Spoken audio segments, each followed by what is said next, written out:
नमस्कार. मी डॉक्टर प्रतीक पाटील आहे. मी कॅन्सर रोग तज्ञ आहे. आणि वुमेन्स कॅन्सर मध्ये माझं स्पेशलायझेशन आहे, माझा इंटरेस्ट आहे.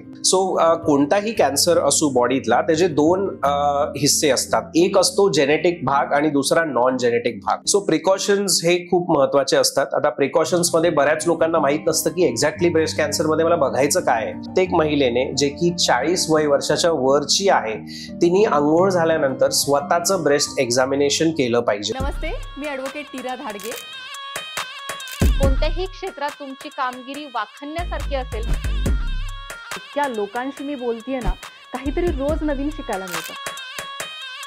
एकमेकांना मदत करण्यासाठी तुम्ही ही कम्युनिटी जॉईन करू शकता, Pune women's club.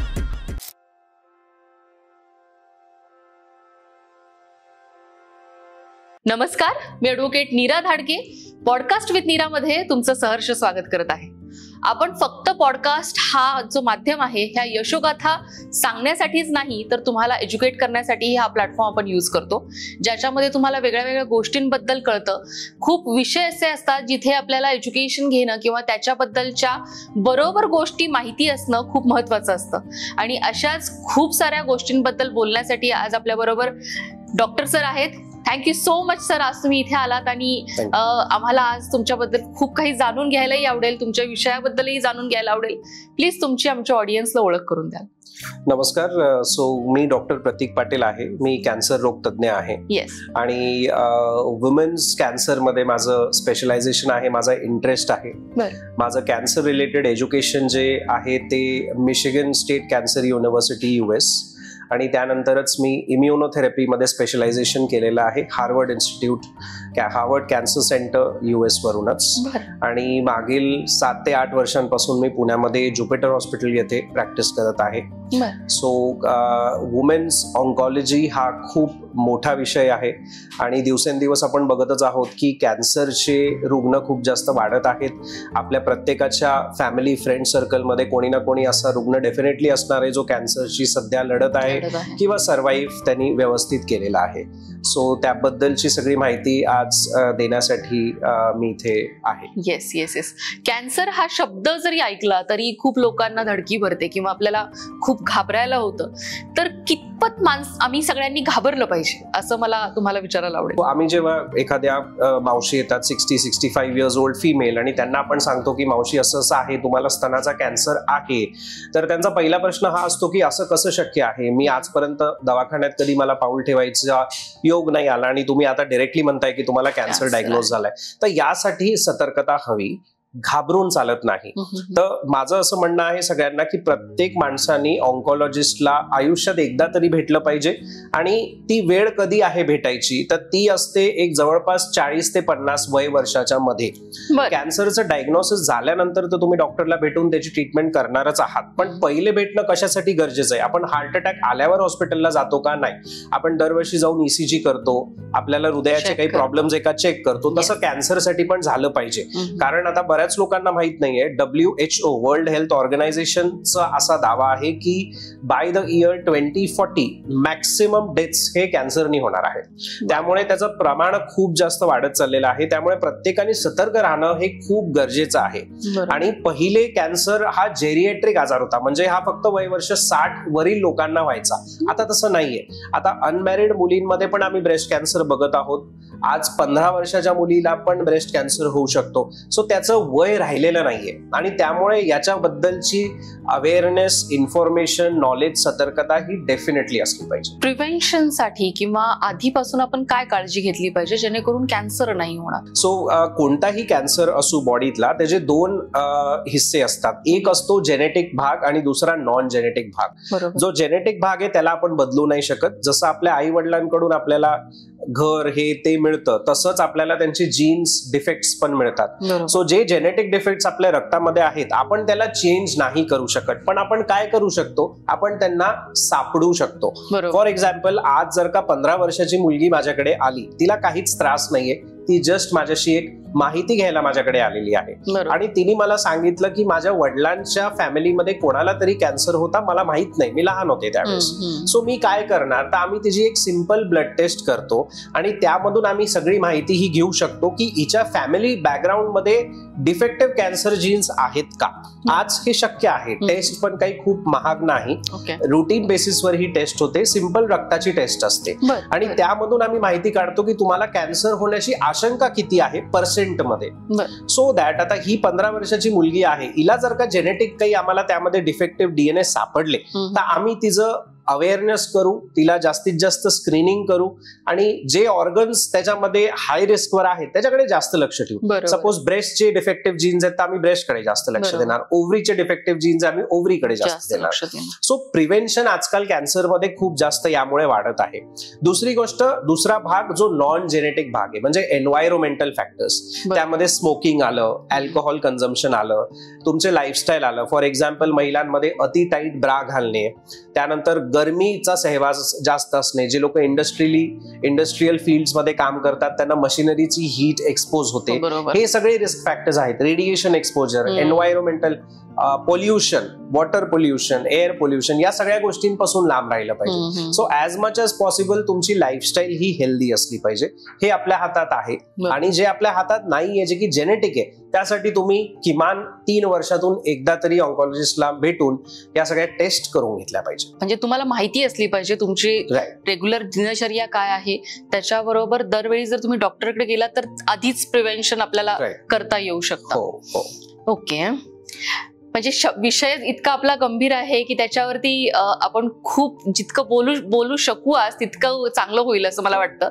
Breast cancer बद्दल जर आपण बोलतो आहोत तर प्रिकॉशनरी आपण काय करू शकतो? सो प्रिकॉशन्स हे खूप महत्वाचे असतात. आता प्रिकॉशन्स मध्ये बऱ्याच लोकांना माहित नसतं की एक्झॅक्टली ब्रेस्ट कॅन्सर मध्ये मला बघायचं काय आहे, मी असं काय करू शकते ज्याने मला लवकरात लवकर हा कॅन्सर डायग्नोज होईल, पकडल्या जाईल जर का झाला तर. So something called as a self breast examination, म्हणजे स्वतःचं ब्रेस्ट एक्झामिन करणे हे खूप महत्वाचं आहे.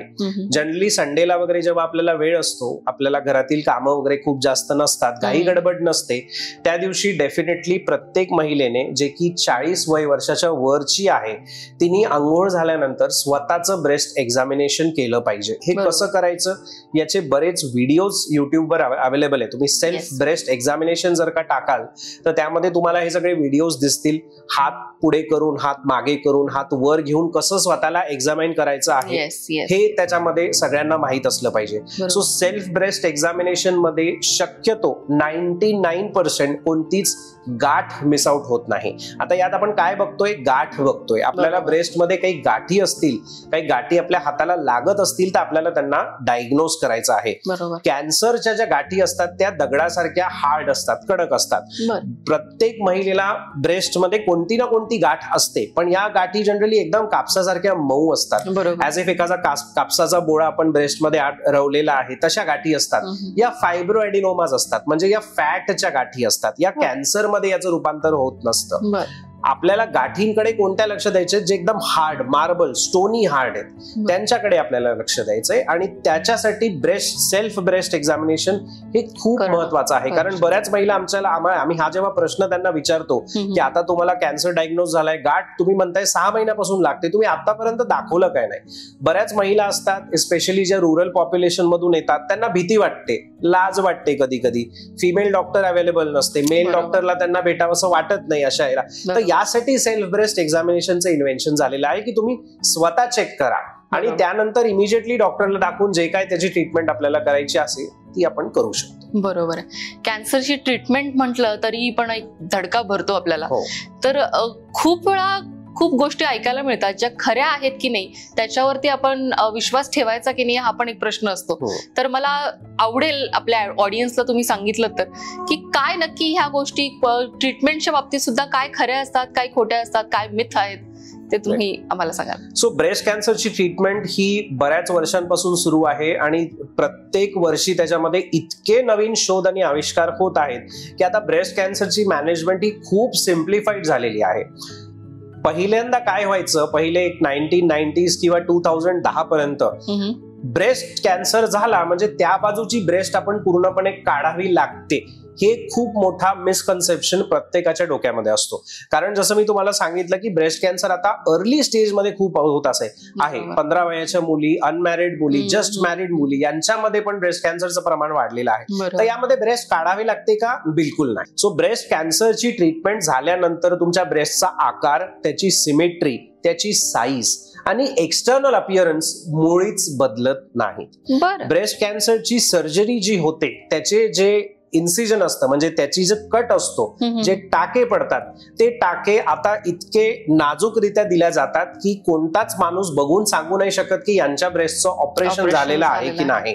कारण पहिले पूर्ण ब्रेस्ट काढायचे, आता ब्रेस्ट काढत नाही, आता फक्त गाठ काढतात. त्यामुळे तुमच्या दोन्ही ब्रेस्टला सिमेट्री सेम राहते, बाहेरून त्याचा आकार सेम राहतो आणि समोरचा माणूस हे ओळखू नाही शकत की तुमचं ब्रेस्टचं ऑपरेशन झालेलं आहे. सो कॉस्मेटिक याच्यामध्ये खूप जास्त ऍडव्हान्सेस झालेले आहेत आणि हे खूप महत्वाचं आहे. कारण बऱ्याचदा काय होतं, ज्या महिलांना गाठी ब्रेस्टमध्ये जाणवतात त्या स्वतःहून डॉक्टरांना हे सांगतात की नको ब्रेस्ट पूर्ण काढा. त्याची गरज नाहीये. कारण त्यांनी काय होतं, नंतर सायकोलॉजिकल इश्यूज खूप येतात. कारण तुमचं एसिमेट्री होऊन जाते, त्यानंतर कपडे घालण्याच्या प्रॉब्लेम पासून तर अपिअरन्सच्या प्रॉब्लेम पर्यंत बरेच प्रॉब्लेम सायकोलॉजिकल इश्यू. त्यावेळेस तुम्ही हा निर्णय घेता की चला आपण ब्रेस्ट काढून टाकू, पण नंतर तो तुम्हाला खूप जास्त रिग्रेट होतो. त्यामुळे इतकी घाई करू नये आणि तुम्हाला व्यवस्थित विचार करूनच हे सगळे निर्णय घेतले पाहिजेत.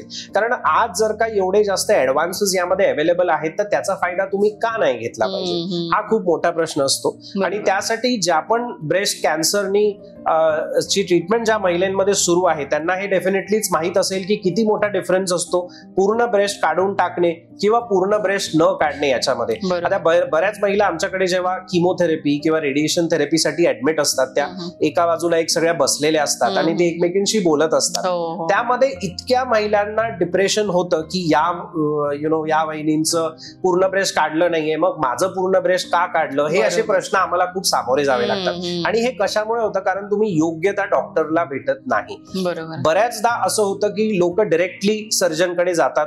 काही सर्जन जे, आता let me tell you one thing, पूर्ण ब्रेस्ट काढणे आणि फक्त ब्रेस्ट मधली गाठ काढणे यामध्ये जमीन आसमानचा फरक आहे. पूर्ण ब्रेस्ट काढणे अतिशय सोपी सर्जरी आहे, तो कोणता पण सर्जन करू शकतो. पण फक्त ब्रेस्ट मधून गाठ बाहेर काढणे ही अतिशय डेलिकेट सर्जरी असते, हे सगळे नाही करू शकत. सो तुम्हाला प्रॉपर तशा डॉक्टरचा सल्ला घेणं खूप गरजेचं आहे, जे हे असे ऑपरेशन्स करतात आणि त्याचा फायदा तुम्हाला मिळू शकतो. सो प्रॉपर डॉक्टरला भेटणं सुद्धा गरजेचं आहे, काही गडबड केली नाही पाहिजे. कोणती सर्जरी जास्त सेफ आहे? म्हणजे फक्त गाठ जर आपण काढली तर परत कॅन्सर होण्याची शक्यता असते का? सो ब्रेस्ट कॅन्सरचे जवळपास 12 सब टाइप्स आहेत, 12 प्रकार आहे. ब्रेस्ट कॅन्सर हा एक एंटिटी नाहीये. सो या 12 सब टाइप्स मधून जवळपास 5 सब टाइप्स असे आहेत जे खूप एग्रेसिव्ह असतात आणि त्या एग्रेसिव्ह सब टाइप्स मध्ये आम्ही जनरली हा सल्ला देतो की तुम्ही ब्रेस्ट ठेवू नका, काढून टाका. पण ज्या उर्वरित 6 ते 7 सब टाइप्स आहेत ज्याच्यामध्ये कॅन्सर परत येण्याची आशंका नसते, त्या केसेसमध्ये आम्ही पूर्ण ब्रेस्ट काढायचा सल्ला देत नाही. त्यानंतर ज्या वय वर्ष 50च्या आतमधील महिला आहेत त्यांना आम्ही पूर्ण ब्रेस्ट काढायचा सल्ला देत नाही, जरी त्यांचा अग्रेसिव्ह सबटाईप असला तरी. कारण नंतर आम्ही त्यांना किमोथेरपी आणि रेडिएशननी देऊन तो कॅन्सर परत येण्याची जी रिस्क असते, आशंका असते, त्याला आम्ही कमी करू शकतो. त्यामुळे आजच्या डेटला जर का महिलेचं वय जास्त नसेल तर ब्रेस्ट पूर्णपणे काढणे हे क्वचितच आम्ही रिकमेंड करतो. फक्त फिजिकल अपीरियन्स किंवा फिजिकल गोष्टी ज्या आपल्या बरोबर होत आहेत त्याच्यापेक्षा सायकोलॉजिकल जो काही त्रास होतो किंवा फॅमिली ज्या गोष्टीमधनं जाते त्या गोष्टीचाही खूप लोकांना त्रास होतो. आणि एखादी व्यक्ती जर या गोष्टीमध्ये असेल किंवा एखादी व्यक्ती आपल्या घरातली कॅन्सर झालेली असेल तर पूर्ण फॅमिली सफर होते. तर या बद्दल तुम्ही काय बोलाल? सो आजच्या काळामध्ये मी ही, आता आपण सगळे इंटरव्ह्यूज आणि बऱ्याच आपण सोशल मीडियावर बघतो आजकाल मेंटल हेल्थ सगळीकडे खूप चाललेलं असतं. तर हे काय इम्पॉर्टंट आहे? हे खूप इम्पॉर्टंट आहे. ब्रेस्ट कॅन्सर किंवा कोणत्याही कॅन्सरचे रुग्ण आम्ही जे बघतो त्यामध्ये जमीन आसमानचा फरक असतो की त्या महिलेचं मेंटल हेल्थ कसं आहे. काही महिला असतात ज्या खूप जास्त धीट असतात, खूप जास्त स्ट्रॉंग असतात, त्यांचा एक सुद्धा दिवस प्रोफेशनल लाईफचा मिस नाही होत. जे काय त्यांचं ऑफिस असेल, काम असेल, ते लोक फ्रायडेला येतात, किमोथेरपी घेतात, सॅटर्डे संडे आराम करतात, मंडे पासून they are back to work. आणि असं नाही की साधं फक्त बसूनच काम करतायत, सगळे अग्रेसिव्ह कामं सुद्धा करतात. इनफॅक्ट पुण्यातीलच एका डिलिव्हरी कंपनीची एक एम्प्लॉई आहे, महिला आहे, ती माझी पेशंट आहे. त्यांचं ब्रेस्ट कॅन्सरची सर्जरी झालेली आहे, त्यांचं किमोथेरपी झालं, रेडिएशन झालं, ती आता क्युरेबल आहे, क्युअर्ड आहे, ती ऑफ ट्रीटमेंट आहे. ती काय काम करत असावी? तिचं काम आहे हॉटेलपासून ऑर्डर घेणे आणि लोकांच्या घरी जाऊन पोहोचवणे. तिने एक सुद्धा दिवस सुट्टी घेतली नव्हती ड्युरिंग द कॅन्सर ट्रीटमेंट, कारण अर्थातच तिचं फायनान्शियल स्टेटस खूप चांगलं नव्हतं, त्यामुळे तिला काम करणं भाग होतं. पण ते काम तिला करता आलं का? कारण तिची मेंटल हेल्थ अतिशय स्ट्रॉंग होती. सो मेंटल हेल्थ स्ट्रॉंग असणं हे खूप गरजेचं आहे आणि हे एका दिवसात होत नाही. ही प्रोसेस असते, याला बराच कालावधी जातो. पण ज्या मेंटली स्ट्रॉंग आहेत त्या महिलेचं काहीच बिघडत नाही, त्यांची पूर्ण ट्रीटमेंट सक्सेसफुल होते. त्यांच्यामध्ये मॉर्टॅलिटी म्हणजे डेथ रेट किंवा कॉम्प्लिकेशन रेट हा ऑलमोस्ट नील असतो, शून्य असतो. त्यामुळे मेंटल हेल्थ स्ट्रॉंग ठेवणे खूप गरजेचं आहे आणि त्यासाठी योगा, मेडिटेशन, पुस्तक वाचणे, चांगले पॉझिटिव्ह थॉट्स जे आहेत ते मनामध्ये ठेवणे, या गोष्टी खूप इम्पॉर्टंट आहे. आणि ही ऍज अ लाईफस्टाईल असली पाहिजे. असं नाही की तुम्हाला काहीतरी आजार आहे म्हणून तुम्ही करा, ही तुमची जनरल लाईफस्टाईल असली पाहिजे. मी एक स्टडी पाहिला होता ज्याच्यामध्ये म्हणजे कॅन्सर झालेले पेशंट सुद्धा जरी असतील तरी जो आपला पॉझिटिव्हनेस आहे किंवा त्याच्यातनं क्युअर होऊन बाहेर पडण्याची जी इच्छाशक्ती आहे त्याचा त्या गोष्टीला जास्त उपयोग होऊन तो कॅन्सर वाढत नाही किंवा एक आपण त्याची ट्रीटमेंट घेतल्यानंतर सुद्धा एक विलिंग जी आपली विल पॉवर असते त्यांनी तो आपण खूप सारा कमी करू शकतो असं त्या स्टडीमध्ये दाखवलं होतं. सो हे बरोबर आहे का? अर्थातच हे एकदम बरोबर आहे. आणि जेव्हा आम्ही पेशंट्सला सांगत असताना त्यांना काउन्सिल करताना त्यांना वेगवेगळे उदाहरण देतो की आता फॉर एक्झाम्पल सोनाली बेंद्रे जी आहे किंवा आयुष्यमान खुरानाच्या वाईफ ज्या आहेत किंवा नवज्योत सिंग सिद्धू आहेत मिसेस, त्यानंतर बरेच आपले जे सेलिब्रिटीज आहेत ज्यांना आपण, अँजेलिना जोलीला घ्या, जितके सेलिब्रिटीज आपण ज्यांना ओळखतो ज्यांनी ब्रेस्ट कॅन्सर किंवा कोणत्याही कॅन्सरची ट्रीटमेंट घेतलेली आहे, आम्ही त्यांचे उदाहरण देतो. तर लोकांचं पहिलं म्हणणं असतं ते काय, ते मोठे लोक आहेत त्यांना काय फरक पडतो का? त्यांची आणि तुमची ट्रीटमेंट सेम आहे, औषधं बदलत नाहीयेत. ते कितीही मोठे असले तरी औषधं तेच आहेत. त्रास त्यांनाही तेवढाच झालेला आहे जेवढा तुम्हाला झालेला आहे. फरक काय पडलाय की त्यांना मे बी हेल्प करायला 10 लोक होती, तुम्हाला हेल्प करायला 2च लोक आहेत. पण शेवटी त्यांनी पण तेवढाच त्रास सहन केलेला आहे. पण फरक काय आहे की मेंटल हेल्थ कोणाचं किती चांगलं आहे. 60 वर्षाची एखादी महिला जितकी मेंटली स्ट्रॉंग असू शकते तितकी कदाचित 30 वय वर्षाची महिला नसू शकते. हे डिपेंड्स की तिचं अपब्रिंगिंग कसं झालेलं आहे, तिचं प्रोफेशन काय आहे, तिची थॉट प्रोसेस कशी आहे. सो या गोष्टी खूप जास्त मॅटर करतात. आणि भारतीय पॉप्युलेशन मध्ये सगळ्यात मोठी गोष्ट जी मॅटर करते मेंटल हेल्थसाठी ते आहे फायनान्स. अनफॉर्च्युनेटली कॅन्सर सारख्या गोष्टीसाठी फायनान्स हा खूप मेजर इश्यू असतो. अर्थातच जितकी चांगली ट्रीटमेंट आपल्याला हवी असेल ती तितकी महागडी जाणार. त्यामुळे ज्या लोकांचं इन्शुरन्स आहे, ज्यांना इश्यूज पैशाचे काही नाहीयेत, त्यांच्यासाठी हे थोडंसं सोपं होऊन जातं. पण जे लोक फायनान्शियली स्ट्रगल करतायत त्यांचा हा एकमात्र फर्स्ट पॉइंट असतो की आमचं मेंटल हेल्थ याच्यामुळे थोडंसं वीक आहे. मान्य आहे, पण आपल्याला बऱ्याच आता सध्या योजना आहेत जे शासन राबवता आहे आणि बऱ्याच अशा प्रायव्हेट इन्शुरन्स कंपन्या पण ज्या आहेत ज्याच्यामध्ये तुम्ही EMI मध्ये भरू शकता हे सगळ्या ट्रीटमेंट्स. पुढचे 2 वर्ष तुम्ही स्मॉल अमाऊंट्स मध्ये या ट्रीटमेंट सगळ्या करू शकता. सो असे बरेच ऑप्शन्स आहेत. सो अशा गोष्टींमुळे डिप्रेस होणे, अशा गोष्टींमुळे स्वतःला हार्म करून घेणे आजच्या काळामध्ये हे झालं नाही पाहिजे. थँक्यू सो मच सर, आज तुम्ही इथे आलात. आणि जसं सर सांगतायत की तुमची विल पॉवर असली पाहिजे. तुम्ही जरी कॅन्सर हा एक मोठा शब्द तुमच्या आयुष्यात जर डोकवत असेल तरी घाबरून जायचं कारण नाहीये. तिथे तुम्ही तुमचं एज्युकेशन पूर्ण करा ज्याच्याबरोबर तुम्हाला ह्या गोष्टीबद्दल खूप काही माहिती होईल आणि त्यातून बाहेर पडण्याची शक्ती तुमच्यामध्ये येऊन तिथून तुम्ही बाहेर पडाल.